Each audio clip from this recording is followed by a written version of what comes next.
Donna, there are a lot of things that many of us take for granted on a regular basis. I agree. As a former student athlete myself, I could not imagine some of the things I've heard you talk about.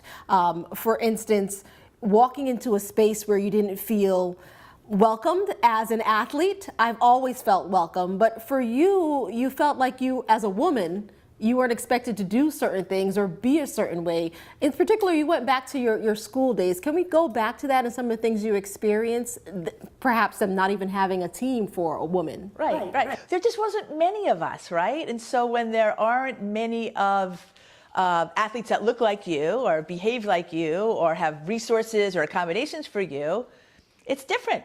And so therefore, there's no modeling for how people should behave or be accepting, or, you know, at that point in time, most people think that girls shouldn't be playing sports, right? There was a period in our history where, like, women weren't thought strong enough, their constitutions, it would hurt their hearts, and all of these other, you know, fabrications of health. At the time, they didn't think they were making up, but it's really interesting if you look at it. Yeah.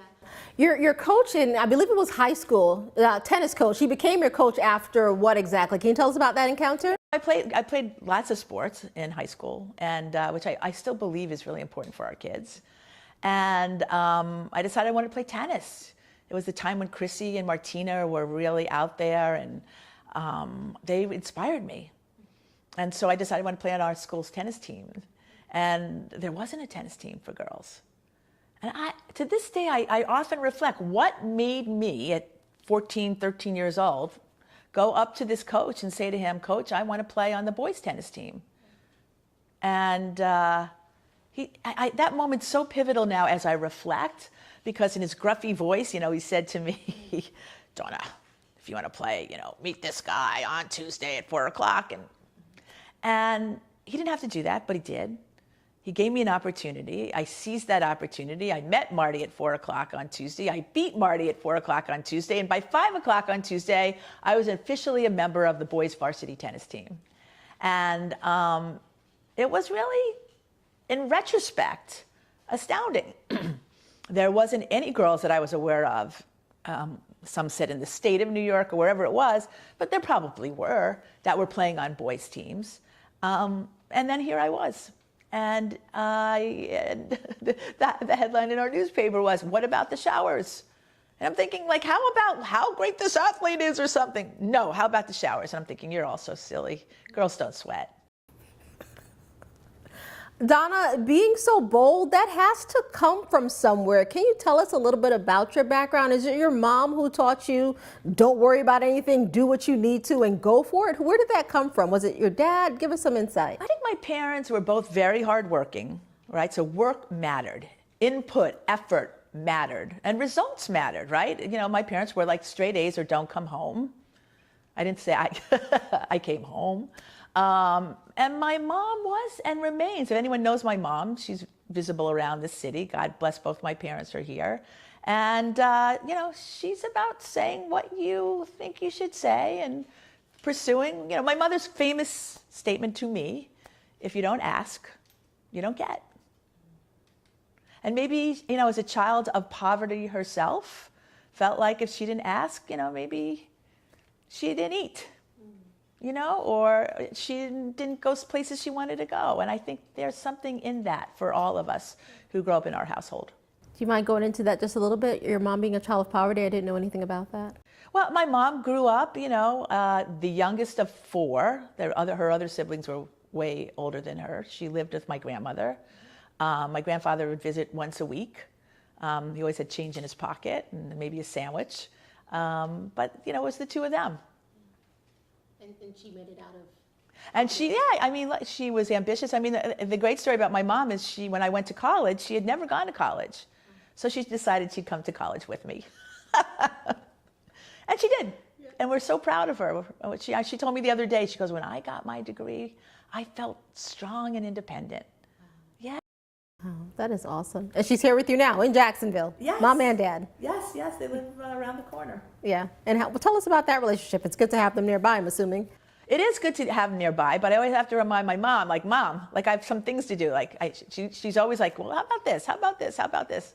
Mm-hmm. But it's the nice times where I can grab her and just get her away and let her feel a little lighter, right? Yeah. You know, my dad requires a lot of care right now, and so I appreciate those times with her, and they don't happen as often as I would like. Yeah. You know, when you ask people about Donna Orender, tell me about her. The first thing you'll hear is that she's high energy, always thinking, it seems her mind is always all over the place. Would you say that's an accurate description?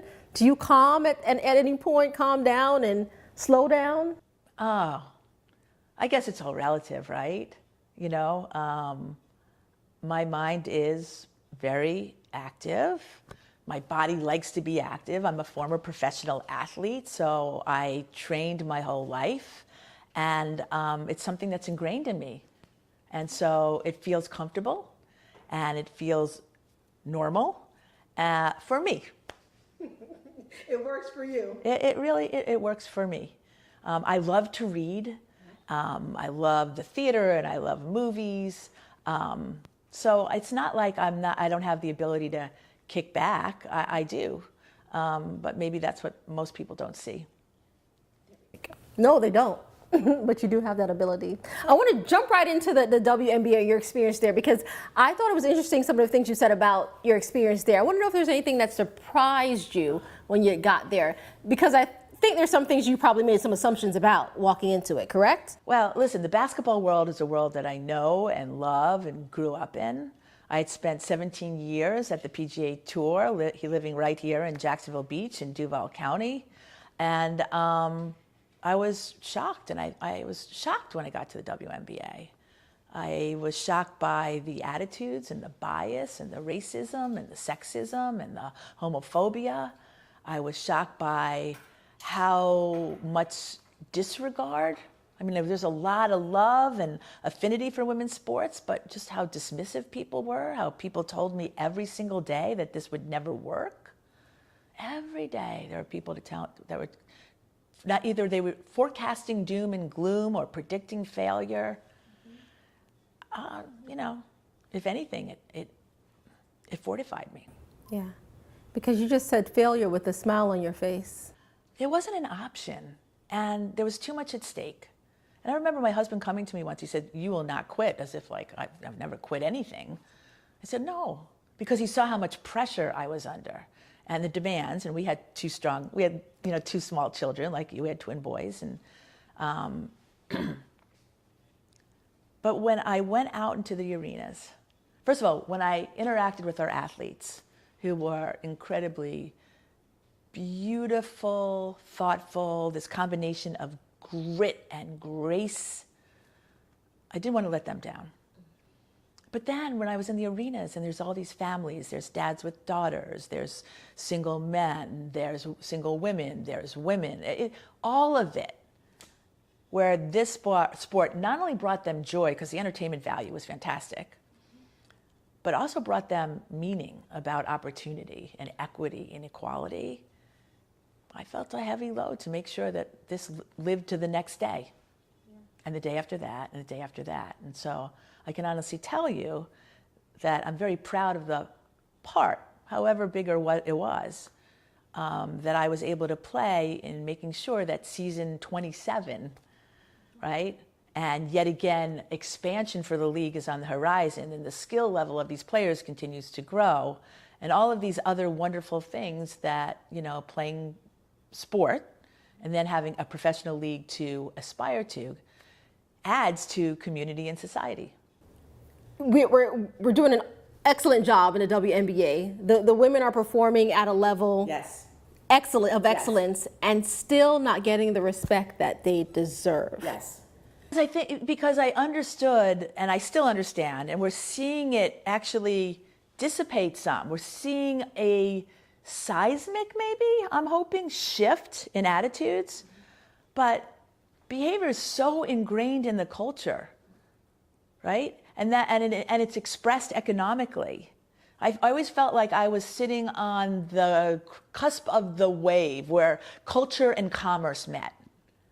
And I saw how that wave and the people who were around me were able to either support women or not support women. And I knew that we had to work on helping to evolve that. Yeah. I know a big part of who you are now for sure, Yes. is helping other women, empowering other women. How do you speak to them? Because you walked into a room where you were the only woman at a point in power. How do you talk to other women and tell them how to walk into a room and speak their voice and not be afraid to do so? Because you've done it countless times. Well, first of all, I tell them that most of us always have moments of fear. Although I like to say I'm not afraid, that the things don't scare me. So let me reframe that with, there are always times I have uncertainties or insecurities or concerns where I'll walk in the room and have doubt. Not afraid, but so we're all enveloped by moments of insecurities and concerns. So that should not stop you. Because if you look to your left and to your right, you know what? Chances are they're doing the same and feeling the same way. So you're not alone. And then I always talk about self-talk. And the reflection, the thing I've learned in sports, is that when you want to excel at anything, but sports in particular, you were a track athlete? Yes. Okay. So one of the things you had to do in track is you had to perfect your start. And when you did, you built that well of resilience and competence that said, I did that. Well, let that inform other decisions and excellence and competencies in your life as well, because you achieved that. And then you had to work on your stride. And there was probably technicalities in your arms and how they were carried and the way your stride and how long that was. And you know what? Maybe you got the leg thing before the arm thing, but you got it. And you're like, wow, I did this. And so there's so many things in our lives that we are able to excel and achieve at a variety of levels that we need to draw on that tells us we are capable and competent and can achieve. And so I always say, think about those things. And when you walk in a room, know that this is one more thing that you can add to your basket of achievements, of ongoing competencies, of things you can do well. And just like a sport, it might take some practice. You know, people always want to talk about public speaking. How do you speak in front of people? It takes practice. How do you get to Carnegie Hall? It takes practice. And that's okay, because everyone always sees the final product and thinks, I'll never get there. No. Michael Jordan used to practice 2 hours after playoff games in his own gym. Steph Curry takes 10,000 shots. I'm using basketball. But pick any athlete or pick any business person who really excels, somebody who will read, who will go out and meet people. We have really untapped, I believe, untapped wells of abilities and impact that we can make if we are willing. And I said this at Gen W the other day. We owe it to ourselves and then ultimately each other to dig deep into our wells of capabilities and resilience. You know, Donna, anytime I talk to people, men, women, who have achieved a lot in life, they all say they feel as if they're walking in their purpose, wherever they are in life. Do you truly believe that yourself? Are you walking in your purpose? You know, and we talk a lot about purpose. We've done a whole thing on passion and purpose. Interestingly, when I got to the WNBA, it was very personal, and I didn't understand how personal it was. I felt it was a litmus test on my life, a life where I chose to pursue sport at a high level. I played, elite basketball. We made history by cracking the barrier at Madison Square Garden. And I wanted people always to love and accept that choice. And I realized then that I was at the WNBA, which was the same thing, wanting people to really love and accept and embrace these women who chose to play basketball in a way that was meaningful and impactful, over and beyond the court, which I felt was important. So I think every choice I've made, and I'm not that long-term planner. I mean, how do you plan to be a professional athlete when you grow up and there's no professional sport or league for you to play in? There wasn't. How do you plan to be the president of the WNBA when the league didn't exist most of my adult life? You don't. I could have said I wanted like Condoleezza Rice, who was so great and became one of our women of inspiration. And I got to introduce her, and I said, you know, Madam Secretary, I understand you want to be the commissioner of the NFL, but I'm here to tell you, you're picking the wrong sport. She laughed. She's just a great sport, and she loves sports, right? Which just makes her a great friend. But I think that, and I'm thinking now, as far as purpose, the one thing I always remember saying in college, I was in some kind of session, because I was a psychology major, and I always remember saying, I want to make a difference in the world. And I remember the professor laughing at me, you know, like, oh, isn't that nice? It was very Pollyanna-ish. And I remember that, even then, I remember that little bit of disdain.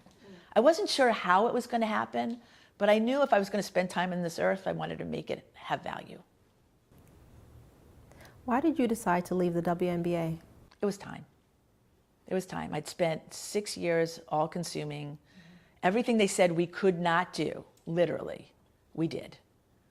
From a business perspective, everything that was in the red had moved to the black. Our attendance was up. Our merchandise sales were up. Our TV ratings, actually, many of the marks have yet to even be re-hit, but we're on that trajectory. Our digital numbers were up. Our brand was really good. The team's businesses were all improving. And my kids were getting older. And there were things, there were signals that said maybe it was time to go.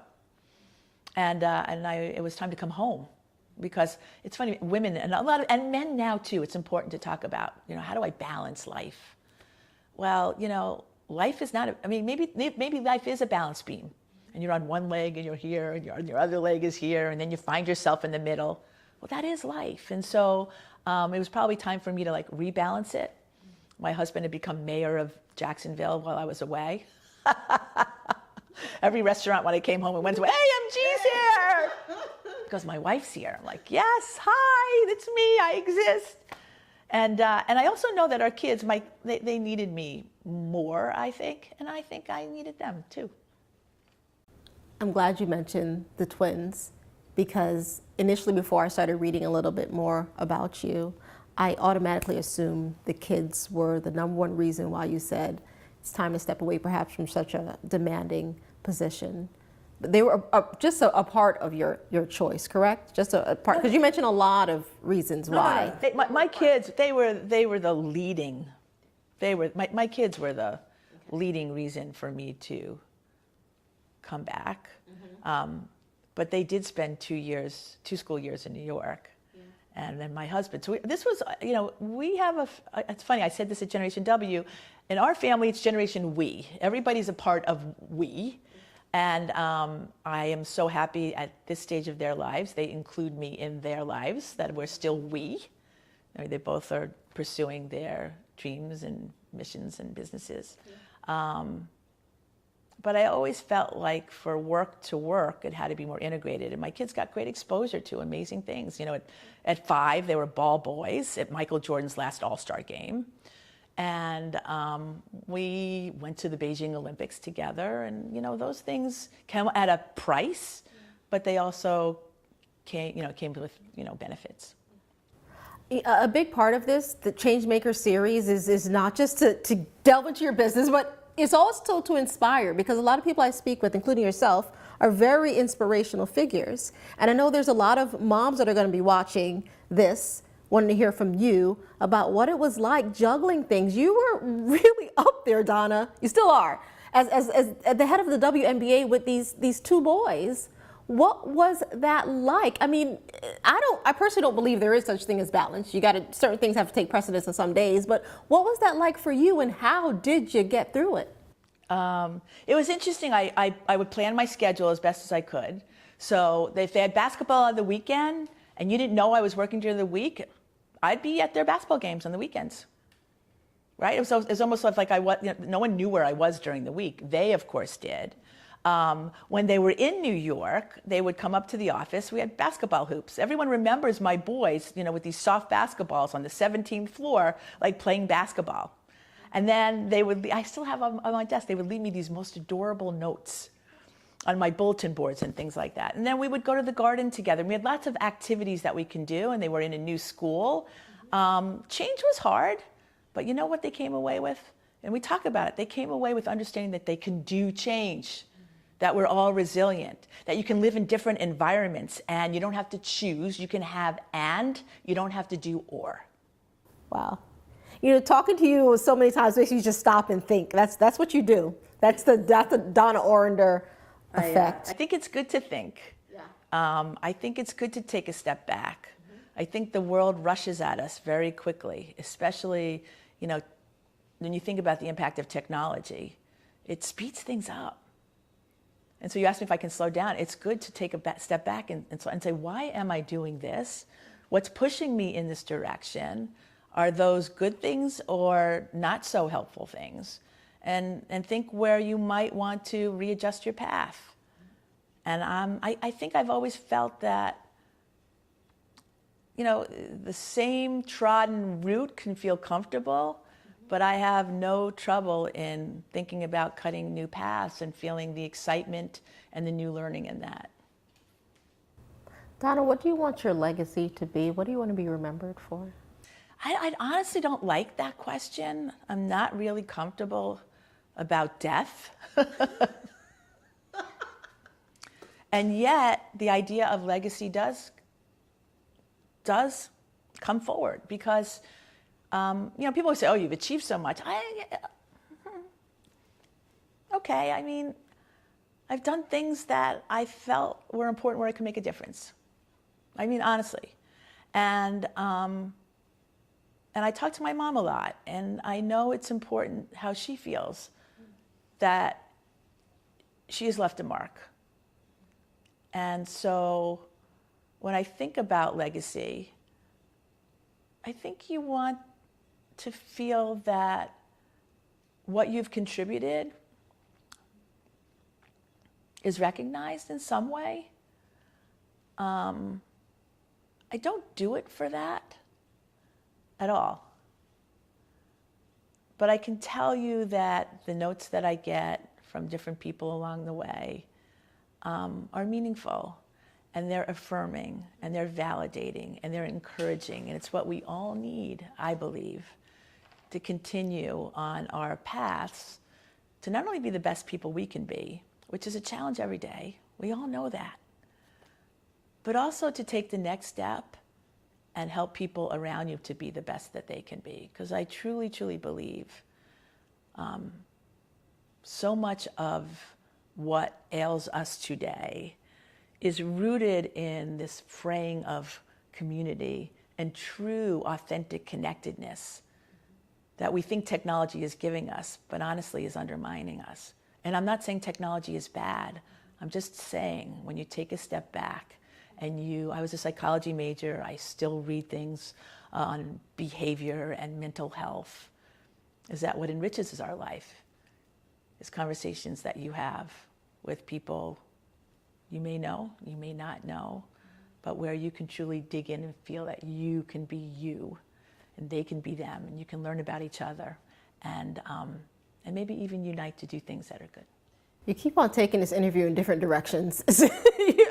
My brain works out. Yeah. It's not easy controlling you. Not to say that I'm trying to. But Donna, you just mentioned what you studied in school and not having a plan. What did you think you were going to do when you graduated from college? What is it that you wanted to do? I actually thought I was going to be a social worker. I wanted to make a difference. I felt like working with people would make that difference. And interestingly, who would have ever thought that my true joy, which was playing sport, would become the vehicle for which I could make a difference. And it's amazing to me. It's like I could go, I don't know where I was, and you walk in the room and they say, okay, here's this world-renowned scientist, this doctor who's founded cures for this. Here's a professional basketball player, and all the kids want to talk to the basketball player, and you're thinking, okay, so it reminds me of the time I was fortunate to go to the Hill, and we helped launch, I did a whole thing on mosquito nets for Africa to help cure malaria. That somehow the work I was doing in women, in sports, in business, could help, right, spread the message of how we help cure malaria with nets. And I was like, okay, making a difference. Yeah. Or showcasing the best female athletes in the world as role models, and telling young women and young men that we are all worthy of support and fandom. So you realized early on the power of your voice as an athlete then? It took a while. It took a while. Okay. But I knew that once I had achieved a certain level, that people did rally around that. They were interested in that. And it gave you a level of credibility based on that. And it's funny because I participate in this mentor program, and our leader, our fearless leader, a wonderful guy, always says, never confuse achievement with success, or the desire to achieve and success, or happiness, I'm sorry. Never confuse achievement with happiness. And, you know, that's very powerful, right? You know, we're like on that ladder trying to achieve. And we get this step, we'll be happy. We'll get to this step, we'll be happy. Now, he says, like, put happiness over here and then figure it out. That's challenging because people do react to you, that those endorphins come when people react to you because you achieved, right? So this is my friend Keitha. She's happy.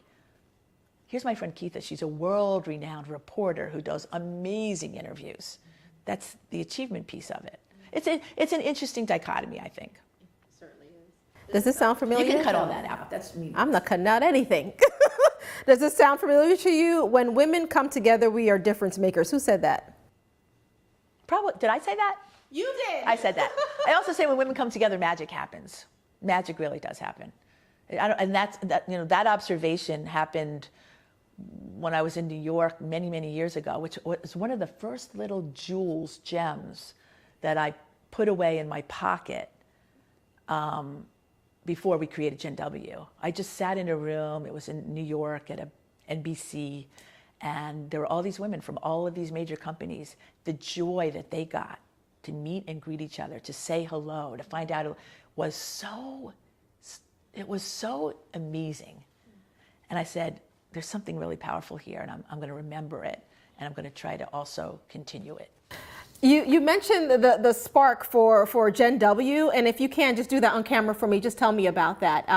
It was during a conference, I believe. You heard Maria Shriver talk. Right, tell me about that. What sparked your interest in starting Gen W, which happened during the WNBA while you were leading it. That's when you thought, you know, I might be able to do this. Right. No, listen, being at the WNBA, we created a program called Inspiring Women. Madeleine Albright was our first Inspiring Women, but it was about this power of gathering women, coming together, celebrating things.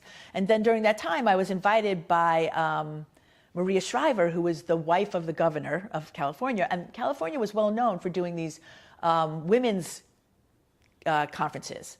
And so, because Maria was the wife, she was leading it. And of course, she comes from entertainment and news. And I was thrilled to be there. And I actually got to do a big thing on stage, but not knowing that before I got there. But I'm sitting there, and Deepak Chopra was coming to speak. I'm sitting behind Caroline Kennedy and next to a hairdresser from, I think, Fresno or Modesto.